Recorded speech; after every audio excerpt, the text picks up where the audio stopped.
Buongiorno e bentornati con questo nuovo appuntamento con A voi la linea con diretti collegamenti dal territorio. Questa mattina è partita nell'ufficio sanitario della Questura di Pordenone la vaccinazione dei vigili del fuoco del Friuli occidentale Under 55 che interessa un centinaio di persone. Il prefetto di Pordenone annuncia che entro la settimana potrebbe concludersi la vaccinazione delle forze dell'ordine e degli operatori della sicurezza del Pordenonese. Sentiamo. Marco Dorisio, questore di Pordenone, finiti gli Under 55 della Polizia, avete dato disponibilità per il vostro ufficio sanitario provinciale alle altre forze dell'ordine? Abbiamo avviato anche la campagna di vaccinazione sempre nell'ambito delle forze dell'ordine, anche per appunto i colleghi dei Vigili del Fuoco. Devo ringraziare assolutamente l'ufficio sanitario della Questura di Pordenone diretto dalla dottoressa Chiarelli, le collaboratrici, perché stanno appunto interpretando quella funzione, anzi quella missione di presidi sanitari sul territorio in affiancamento alle ASL e anche tutti quegli altri luoghi dove sono già partite le vaccinazioni. Questa proprio nell'ambito di perseguire quell'obiettivo, quella missione di vaccinarci, quindi tutte le risorse, in termini di risorse umane, di strutture logistiche, sono veramente contento e anche emozionato che oggi possiamo con il signor prefetto che per l'appunto ha fatto il coordinamento, la regia, il direttore sanitario e ringrazio ancora anche a livello regionale l'assessore alla salute Riccardi, quindi siamo partiti e nel giro appunto di un paio di giorni vaccineremo con i colleghi perché possiamo servire al meglio le nostre comunità. Poi ripeto proseguiremo con anche gli over 55, sono veramente orgoglioso che possiamo partecipare con senso veramente di disponibilità e di altruità a poter vaccinare colleghi e quanti appunto in questo momento dovessero abbisognare. Prefetto di Pordenone, Domenico Lione, ad oggi cominciano i vigili del fuoco, prossimo step la prefettura e poi? Diciamo che già è in corso la vaccinazione presso l'ALSFO della Guardia di Finanza che si concluderà oggi e riguarda appunto sempre gli Under 55. Si è già svolta quella della Polizia di Stato proprio nella scorsa settimana qui nei locali della Questura. I Vigili del Fuoco concluderanno appunto fra un paio di giorni le vaccinazioni in questura. I Carabinieri che in base alle loro condizioni operative stabiliranno i tempi delle loro vaccinazioni. In settimana l'ASFO provvederà anche a chiudere le vaccinazioni per quanto riguarda la Polizia Penitenziaria. Io penso che in settimana potremmo essere a buon punto se non aver concluso le vaccinazioni delle forze di polizia e del soccorso pubblico. La Procura e il Tribunale, essendo dei servizi essenziali, abbiamo lasciato il coordinamento all'assessore Riccardi come rappresentante della sanità regionale che già ha preso contatti con il Tribunale e quindi a brevissimo, anche in base alle condizioni operative del Tribunale, saranno avviate le vaccinazioni. Stefano Zanut, dirigente dei Vigili del Fuoco di Pordenone, facendo funzione di comandante. Oggi si comincia la vaccinazione dei pompieri. Cosa significa questo operativamente? Operativamente vuol dire garantire continuità nel servizio. Un vigile del fuoco in salute soccorre meglio. Sembra un'affermazione egoistica, in realtà è una condizione importante. Se vogliamo che i cittadini possano essere soccorsi con efficacia, dobbiamo avere operatori altrettanto efficaci nella loro forma fisica. Per noi la vaccinazione costituisce questo ed è importante per garantire un servizio pubblico essenziale. Direttore Joseph Polimeni, direttore generale dell'ASFO, oggi si continuano le vaccinazioni alle forze dell'ordine, a che punto siamo? Siamo sicuramente a buon punto, la scorsa settimana abbiamo iniziato con la Polizia di Stato, oggi proseguiamo con i Vigili del Fuoco sotto l'intelligente coordinamento del prefetto, di Sua Eccellenza il Prefetto, la collaborazione interistituzionale tra azienda sanitaria Friuli Occidentale e le diverse forze dell'ordine va avanti in piena collaborazione e pensiamo che questo modello sia un modello vincente, nel senso che abbiamo messo insieme le risorse, alcune vaccinazioni vaccinazioni verranno fatte negli spazi e con il personale degli uffici sanitari presenti all'interno, in questo caso della questura, in altri casi invece attivamente l'azienda sanitaria Friuli Occidentale si recherà e si occuperà delle vaccinazioni. Questo è il caso della Guardia di Finanza e della Polizia Penitenziaria. Per quanto riguarda gli over 55, l'AIFA ha dato il via libera all'AstraZeneca. Queste persone con cosa verranno vaccinate? Anche questo è un ambito che noi cercheremo di gestire con la massima celerità e con la massima collaborazione. Ribadisco però che la cabina di regia complessiva è a livello regionale, quindi noi ci muoviamo nell'ambito delle direttive che verranno prossimamente emanate dal livello regionale. E adesso ci colleghiamo con Udine, dove per noi c'è Isabella Gregorato che sta seguendo i lavori della Giunta Municipale del capoluogo friulano. A te la linea, Isabella. Grazie Paola, buongiorno ai nostri amici telespettatori. La Giunta, praticamente le comunicazioni si sono aperte, dei lavori della Giunta si sono aperte con l'illustrazione del progetto di riqualificazione di Piazzetta del Pozzo. 150.000 euro. L'impegno, no? Per quanto riguarda la sistemazione della piazzetta, ne parliamo col vice sindaco di Udine Loris Michelini. Tra l'altro qui sotto abbiamo proprio una piantina, quindi già abbiamo un'idea del nuovo aspetto, insomma, che assumerà Piazzetta del Pozzo. Sì, questo è un impegno che ci eravamo presi quando abbiamo rifatto Via Aquileia. Vogliamo riqualificare i due elementi importanti storici, la torre di Via Aquileia, che è la torre medievale importante, che è stata già oggetto di interventi in passato, e il pozzo, la vera pozzo, che caratterizza la piazza. Qui noi andiamo a chiudere l'accesso da Piazzale D'Annunzio, perché ci sarà l'accesso da Via Aquileia per la parte inerente la piazzetta, e andiamo a valorizzare tutti questi gli attraversamenti praticamente pedonali per quanto riguarda i marciapiedi. Verrà rifatto completamente col porfido, verrà qualificato il pozzo che poi sarà oggetto di un lastricato di porfido con l'illuminazione. Verranno istituiti queste aiuole con un 5-6 essenze arboree, più vengono valorizzate quelle che già ci sono. Qui abbiamo anche una sistemazione dei parcheggi, che attualmente sono quasi impraticabili, con un asfalto drenante apposta fatto per modificare proprio l'assetto, e poi il tutto, quindi viene mantenuto il numero dei parcheggi. Ed era indispensabile mantenere parcheggio perché ci sono diverse attività, no? Lì c'è la farmacia, tante attività commerciali. Il panificio, insomma praticamente purtroppo la pescheria e tutto il resto, quindi ovviamente abbiamo la necessità anche di trovare una sistemazione. Poi teniamo presente che qui ci sono parecchi palazzi, anche storici, e a fianco a questo ovviamente dobbiamo intervenire per quanto riguarda poi anche la continuazione dell'asfaltatura di Via del Pozzo, che andrà su fino nella parte nord, e anche la parte che congiunge Via Leopardi. Quindi poi andremo a completare completamente questa piazza, che non dimentichiamoci è oggetto di un passaggio della FVG1, cioè la pista ciclabile che congiunge, diciamo che attraversa la città e poi arriva a Grado. Ecco, e tra l'altro proprio qui ci sarà il classico posto di ristoro, no? per i ciclisti che attraverseranno, che utilizzeranno questa pista. Infatti, oltre alla farmacia ci sono anche 2 attività di somministrazione che potranno diciamo, accedere con i propri tavolini, e ci sarà l'attracco, così chiamato, dei ciclisti che arrivano dal nord Europa, attraversano Udine, e qui possono rifocilarsi, fermarsi, ammirare la parte medievale di questa piazza, che attualmente non è proprio messa molto bene.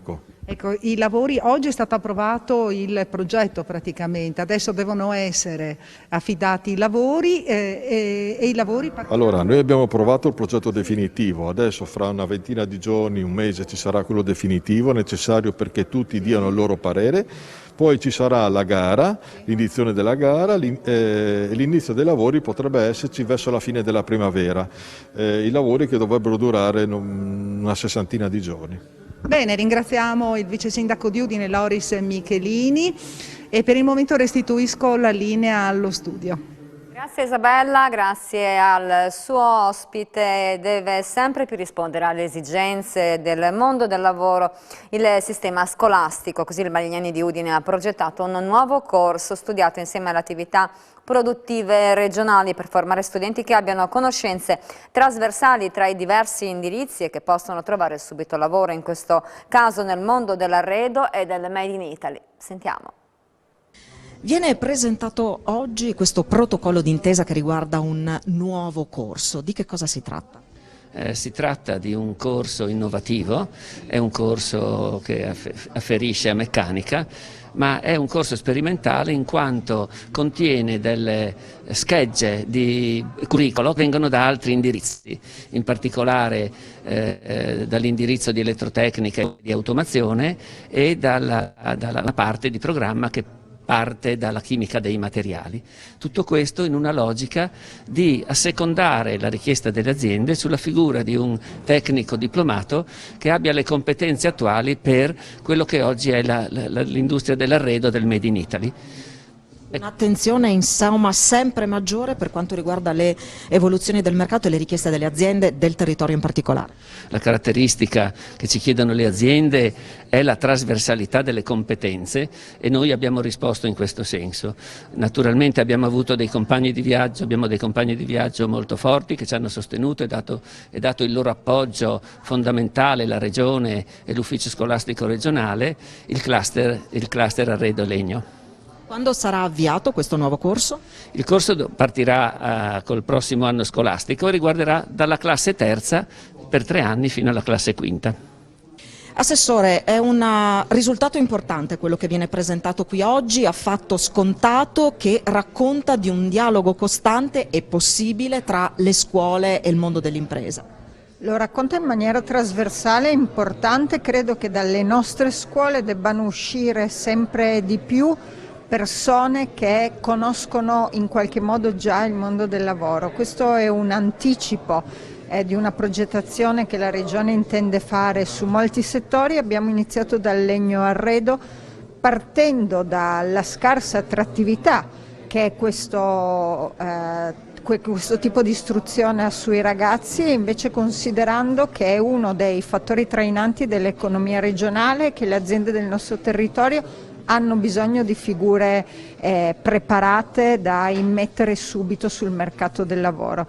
È una sperimentazione che, come detto, cercheremo di ampliare anche ad altri settori, ma che è la collaborazione perfetta tra il mondo del lavoro, il mondo delle imprese, perché ci sono anche le imprese, la scuola e le istituzioni. Come reagiscono gli istituti da un lato e le imprese dall'altro? Devo dire che le imprese negli ultimi anni, a fronte di una necessità di figure particolari e molto ben preparate, stanno sollecitando molto l'amministrazione regionale. La scuola reagisce. La scuola risponde alle sollecitazioni di creazione di competenze trasversali e nonostante il Covid comunque reagisce immediatamente a qualsiasi tipo di sperimentazione e di avvio di situazioni come questa in maniera importante. E qualche istante di pubblicità e torniamo subito con voi.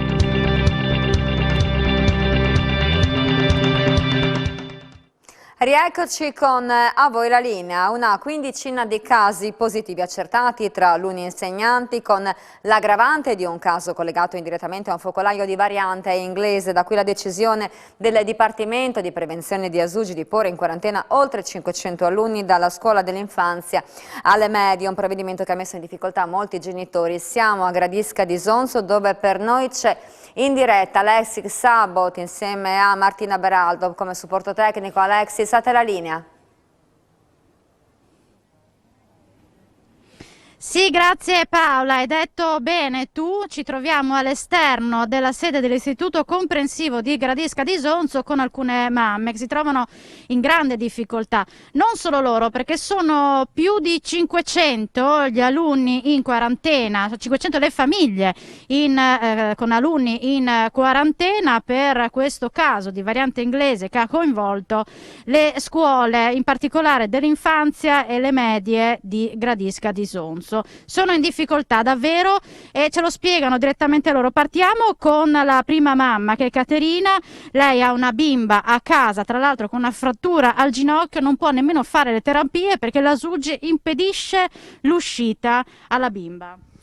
Sì, mia figlia è a casa dal 3 di febbraio, proprio quando è iniziato, insomma, quando sono iniziati i primi casi, e quindi è rimasta a casa. Ho un certificato della SUGI che dice che dal 15 può uscire, e invece dalle ultime disposizioni lei non può andare a fare le terapie, quindi aspetto di poterlo fare perché, ripeto... Neanche per motivi sanitari può uscire?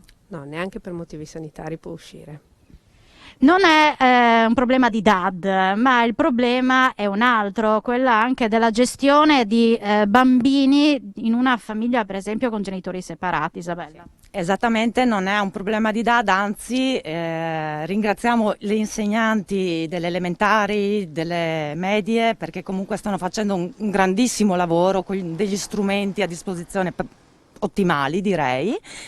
Il problema è che non tutti i bambini sono stati trattati allo stesso modo, perché non tutti i bambini sono diciamo a casa dal 19, il giorno prima che arrivasse la comunicazione. Io ho due figlie che sono a casa, una dal 12, una dall'8, altri casi di altri genitori di bambini che sono a casa ancora da prima, eppure ho ricevuto dalla SUGI la richiesta di quarantena solo per le bambine, perché noi genitori possiamo uscire, andare a fare la spesa, andare a lavorare e portare il virus a casa ai nostri figli. Ci sono bambini di Gradisca che vanno in altre scuole dei comuni limitrofi che sono aperte e quindi possono frequentare, e bambini allo stesso tempo di comuni limitrofi che non possono venire a scuola. Quindi c'è questa disparità che non fa capire. Oltretutto, appunto, le mie figlie sono in affido condiviso e non possono neanche andare a fare la quarantena dal papà, non dico andare in giro, ma quantomeno la quarantena dal papà nel weekend, perché non si può, non possono uscire di casa. E poi ci sono altri problemi, i congedi parentali che sono congelati e quindi le mamme e i papà devono prendere ferie per stare a casa con i bambini. Sì, io sono dipendente, quindi per poter stare a casa con le mie due bambine, che sono una in quinta e una in seconda elementare, devo ricorrere alle ferie, che però non sono infinite, se pensiamo che quella che va in quinta è a casa dal 3 febbraio. Questo perché? Perché il congedo straordinario per la quarantena dei figli non è stato rinnovato, cioè era valido fino al 31 dicembre 2020, per quest'anno se lo sono dimenticati, o forse non so se c'è una logica dietro, perché in realtà c'è, ma solamente per chi ha figli che hanno disabilità o figli che vanno in seconda e terza media nelle zone rosse. Già chi va in prima in quel momento, in quel caso si trova in difficoltà. Non so se c'è una logica o se c'è una dimenticanza, ma stanno creando davvero un problema sociale. Sì, voi non è che volete protestare, ma volete chiedere delle lucidazioni, capire come muovermi anche in questo momento d'emergenza. Io vorrei chiedere aiuto, io voglio il congedo straordinario per stare a casa con le mie figlie, perché io ho le ferie che però non sono infinite. Mio marito è lavoratore autonomo, quindi anche lui ha difficoltà a stare a casa, non le posso abbandonare sole, no? Hanno una 7 e una 10 anni. Un'altra mamma che per esempio deve chiedere aiuto a babysitter, ma babysitter che non possono venire perché i bambini sono in quarantena, insomma difficoltà su difficoltà. Sì, viste le regole, tutto quanto, non c'è la possibilità di portarli dai nonni, quindi non vedo neanche la possibilità di prendere la babysitter. In ogni caso è da sabato che io cerco di chiamare a SUGI tramite mail, tramite telefono, e non ho risposta, e anche per il fatto di seguire due strade diverse, visto che c'è la possibilità eventualmente di fare rientro più tardi a scuola senza tampone, voglio che mi diano delle spiegazioni. A tutt'oggi io non ho ricevuto nessuna risposta. E lei ha una bambina a casa? Ho un bambino a casa, io abito comunque a Monfalcone, e il bambino viene qui a scuola a Gradisca. Non ha avuto nessun contatto con questo ragazzino positivo. Io chiedo che mi vengano date delle risposte, nient'altro. Grazie alle mamme che ci hanno raggiunto qui a Gradisca. Restituisco la linea a Paola, allo studio, a te. Hanno aperto le porte, acceso le luci ai teatri del Friuli Venezia Giulia, un anno dalle prime chiusure e dai primi annullamenti di spettacoli. Un'estate fatta di alternative e rappresentazioni all'aperto non ha evidenziato la crisi all'interno del comparto. Sentiamo il servizio. 2 ore di luci accese per illuminare un anno fatto di crisi e di rinunce.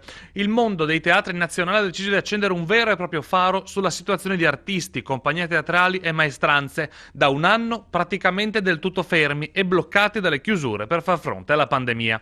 E così il Teatro Nuovo Giovanni da Udine, il Verdi e il Culturnidom di Gorizia, ma anche lo Zancanaro di Sacile, il Ristori di Cividale, il Sociale di Gemona, il Pasolini di Casarsa, il della Corte di Esopo e tutti gli altri teatri, dai più grandi ai più piccoli, hanno aperto le loro porte, acceso le loro luci, lasciando però i palchi desolatamente vuoti, così come sono da un anno a questa parte.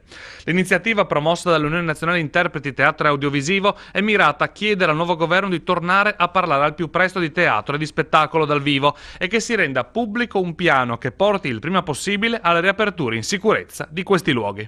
Devo dire è stata accolta con grande entusiasmo da tutti i comuni, vuol dire che c'è una voglia importante di ripartire. È stata una serata anche suggestiva, molto spettacolare, perché dei teatri erano illuminati in un modo veramente bello. Abbiamo illuminato tutti i nostri 27 teatri, quindi da Sacile a Monfalcone, a Prata di Pordenone, a Premariacco, Cividale. Ecco, tutti i teatri nostri hanno partecipato con entusiasmo a questa iniziativa.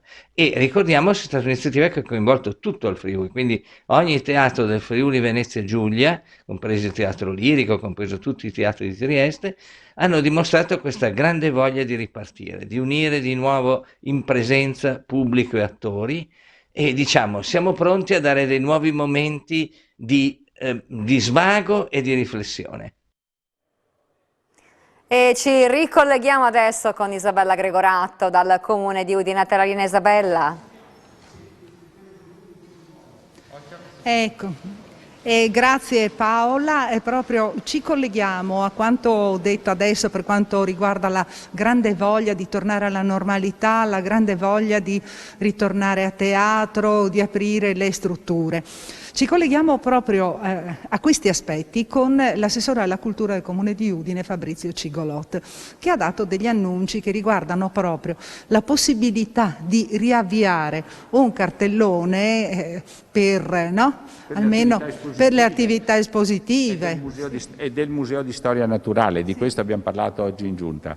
Purtroppo cinema e teatri ancora sono chiusi, io ho lanciato i miei appelli, speravo già con la riapertura delle scuole superiori, dicevo di poter riprendere, seppure distanziati con tutte le precauzioni e le protezioni necessarie dovute al momento, però questo ancora no. Però l'attività espositiva riprende nell'ambito del programma delle iniziative dell'anno 2021 del Museo di Storia Naturale e abbiamo approvato il programma anche perché dobbiamo presentare domanda di contributo alla Regione entro certi termini e quindi oggi abbiamo visto un po' quello che farà il Museo di Storia Naturale quest'anno.